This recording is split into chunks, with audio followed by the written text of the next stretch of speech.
I'm just going to do a quick tutorial for the summer tier tray kit. It's pretty straightforward. There's not a lot of specialty things that you need to do for it. So I'll just do like a quick reminder for those who haven't done one in a while.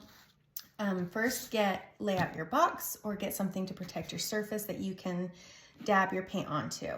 And for those who've watched my tutorials, you know I like to paint my tier tray kits by color. So I have already separated, so I take the pieces and just follow along with the picture. So I have all my yellow pieces in one spot, black, blue, so on and so forth. So I'm just going to show you, we'll just start with the white.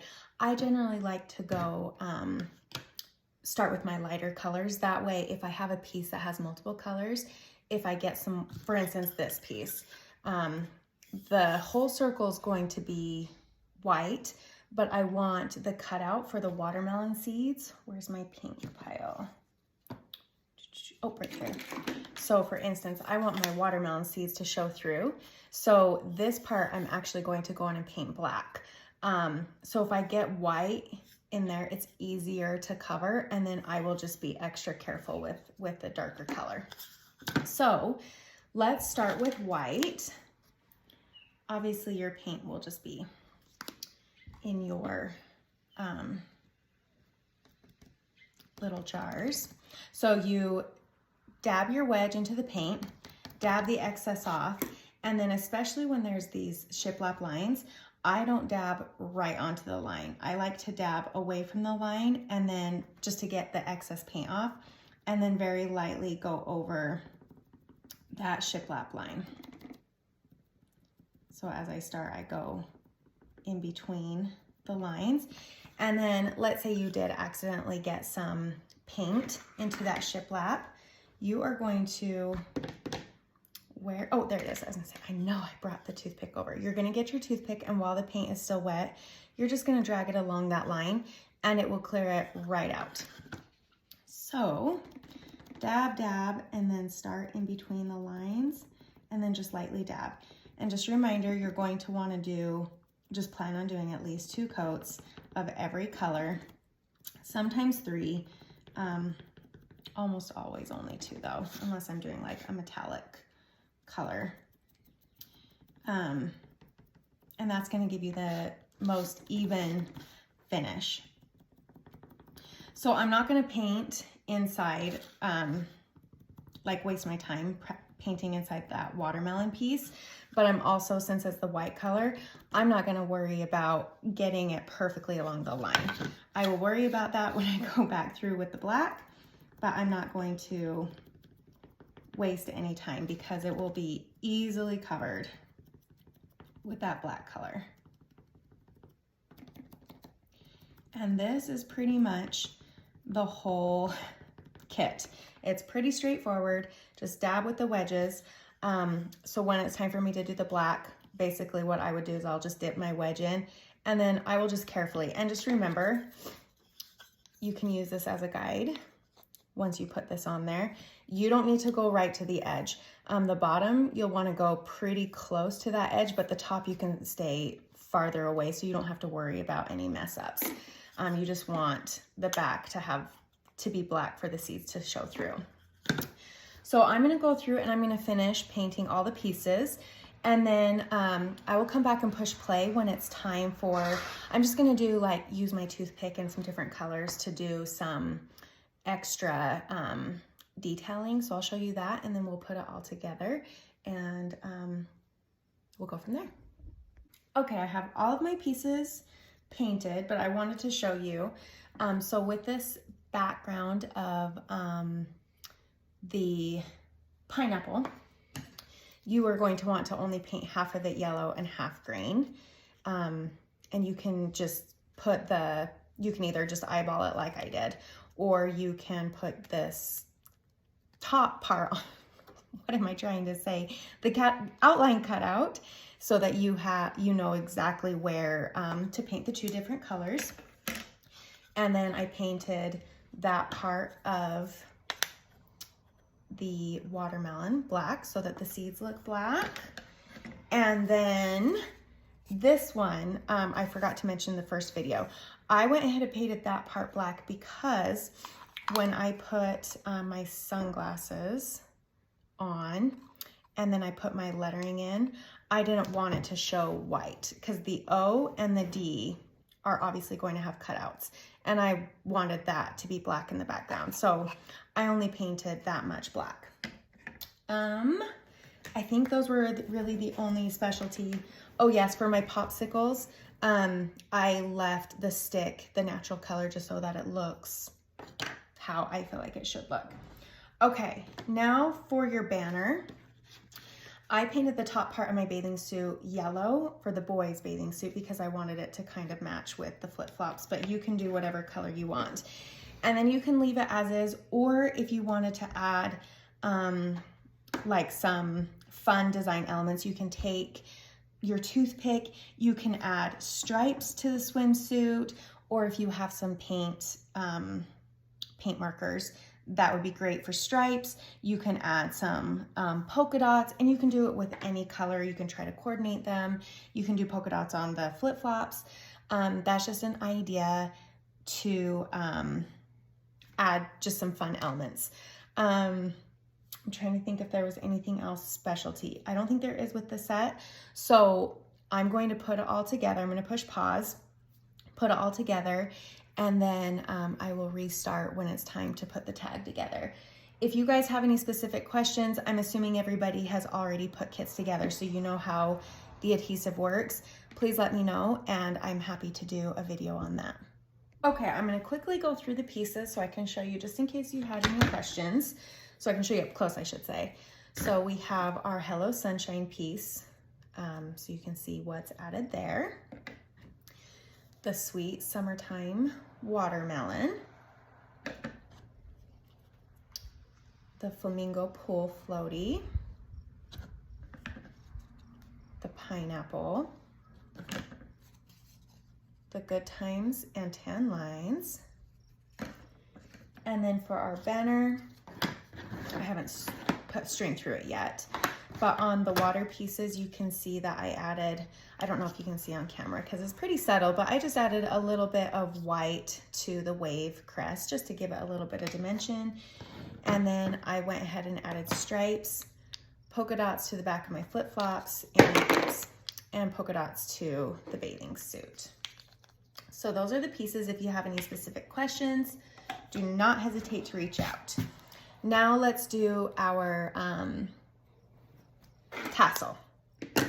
So in the bag that I sent you with the tassel, you're going to have 3 different sizes of string. You're going to have a short, a medium, and then a really long. So first we need the shortest piece and then the longest piece. So take your longest piece and just hold your hand like this, and then I just put the string at the bottom of my palm, and then go ahead and start wrapping it around.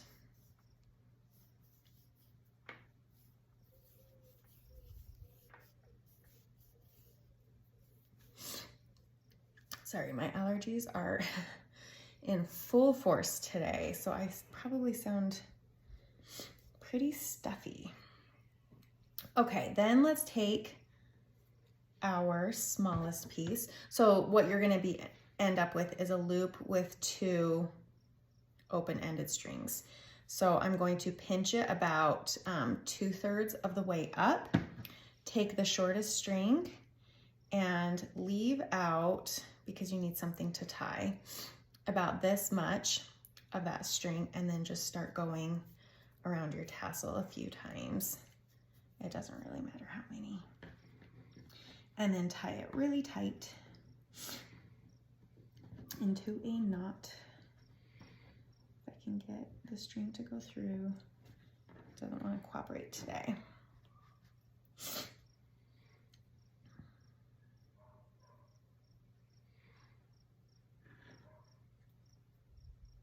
Okay, then we need to create like an eye so that we can see through and string through. So I'm going to get a pencil and I'm going to carefully, I chose white because it, white yarn twine, because it matched this tier tray kit better, I thought.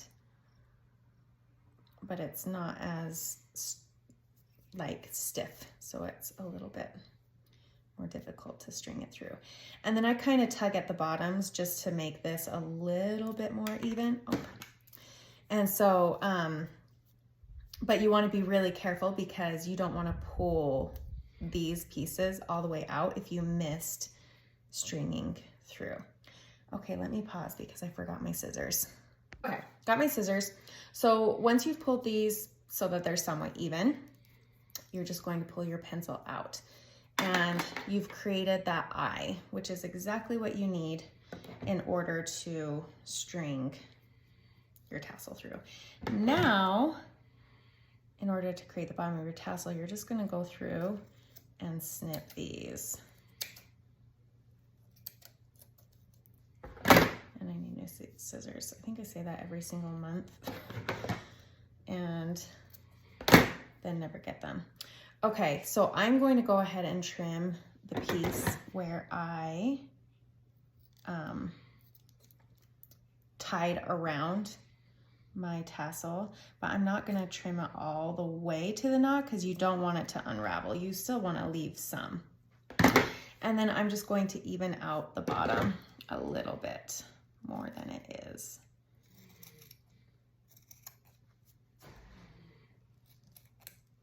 Come on, scissors. Don't fail me now. Okay, now you want the remaining middle piece, and you're gonna wanna get some Scotch tape and 2 small pieces of Scotch tape, and you're just going to, I still have paint on my finger and it's transferring to the tape. Just put the piece of tape on. I do both ends of my tassel, or of the string. It's just gonna make it a lot easier when you are stringing your beads. It just gives it some strength.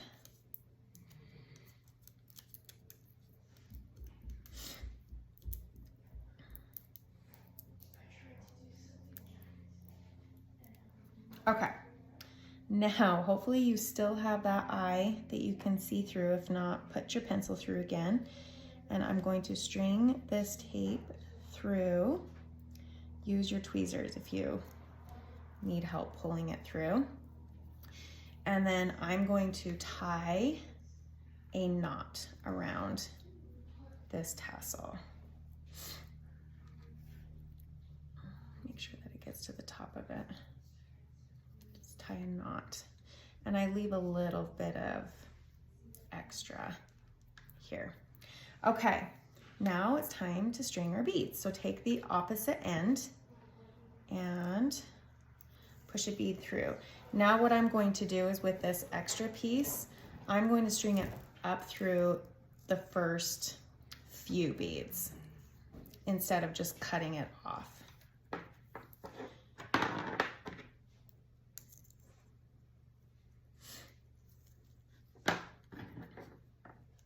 Gives it a little bit more stability, a little bit more substance. And you don't have to do it through all of them. You can cut off. I usually do about 4 beads and then cut the rest off.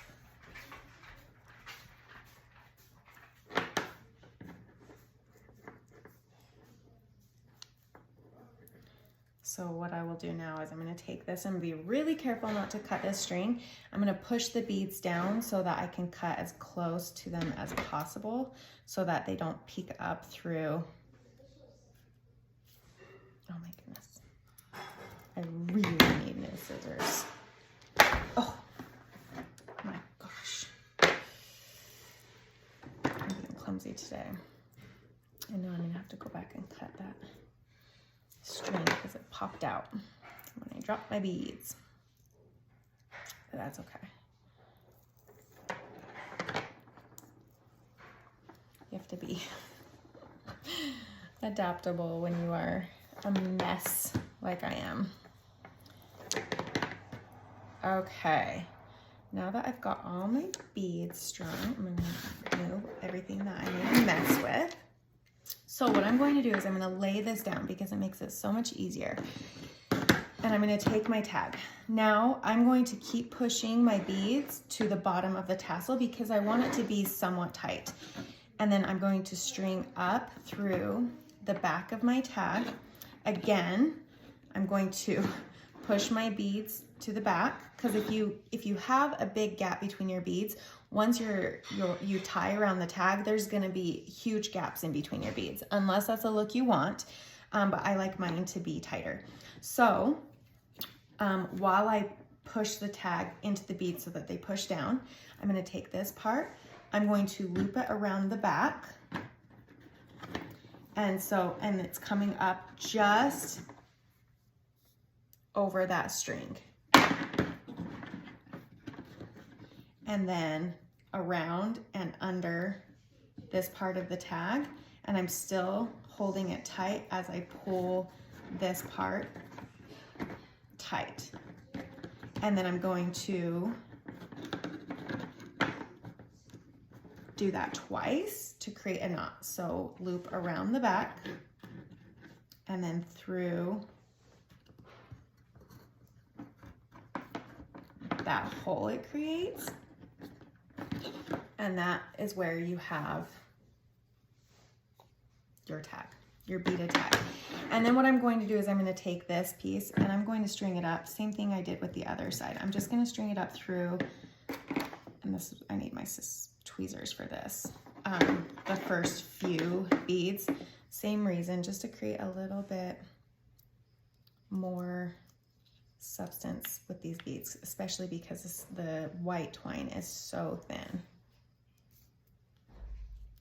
I don't know if any of you bought these tweezers or if you just use your fingernails, but they're really nice when you need to do that. Okay, and then I'm going to cut this without cutting the rest of my string. And there you have it. I need to recut this since I was a klutz and dropped my beads. Okay, there is your tag. Please let me know if you have any questions and I'll be happy to go over them more with you.